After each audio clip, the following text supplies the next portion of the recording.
Vongnet saw at that time that his population and his people were growing in numbers very quickly, and they were using up the resources, eating up the food. Basically, he saw the need to go out and explore and mark new territories, or his future people would starve. So Vongnet and some of his men set out on an expedition, searching new lands.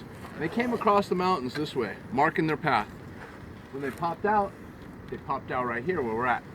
And what the guys saw back then was a very different valley. Yeah, but forget about the urban and stuff. Right. But the valley floor was covered in grass. It was a huge grassland. The men saw very large herds of pronghorn, large game, good for hunting, good for eating. Then the guys saw something they didn't know what it was. It was a green spot, right in the exact location of the spa casino. Do you guys know where that is? If you don't, okay, let me try to point it out. Let's go over to this area. See the new construction, the hotel they're building? Yeah. Then go to the right just a little bit, and you'll see an orange cement crane reaching over the yellow building. Great. That's it. Okay. So that's a location where these guys saw a green spot amongst this green grass.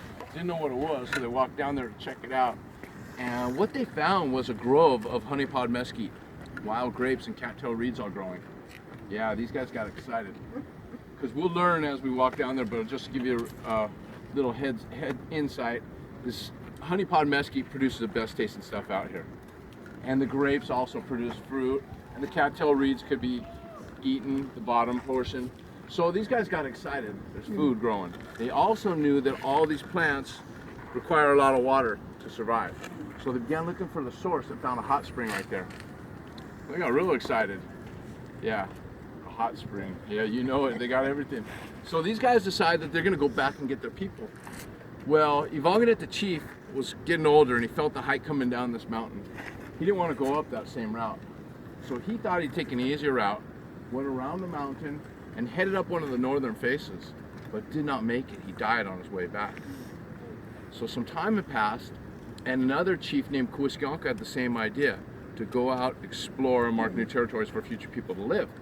Well, Tahquitz also lived on the other side of these mountains and got together with his own men and set out on an expedition. And as they came across the mountains, they started seeing the markings that were left before them. They followed them. Guess where it led them? Right to the grove, right to the spring. And Tahquitz said the same thing. He's like, hey, look at this. We've got animals to hunt, food to harvest, jacuzzi to kick it in. You know, it was quite the spot. So Tahquitz named that place. He called that place Sekki, which is the Korea word for the sound that boiling water makes, that bubbling sound. Okay. Now, Tahquitz decided he was going to go back and get his people. And on his journey back, he stopped in places that were marked and named them. The place we're standing at right now, this general area, was called Tahquitz, which means mouth of the canyon. Okay. Now, Tahquitz was successful. He made it all the way back, got his people, brought them out here, and settled at Sekki. Sekki became the very first permanently inhabited village for this entire valley. Now, Tahquitz had 3 boys.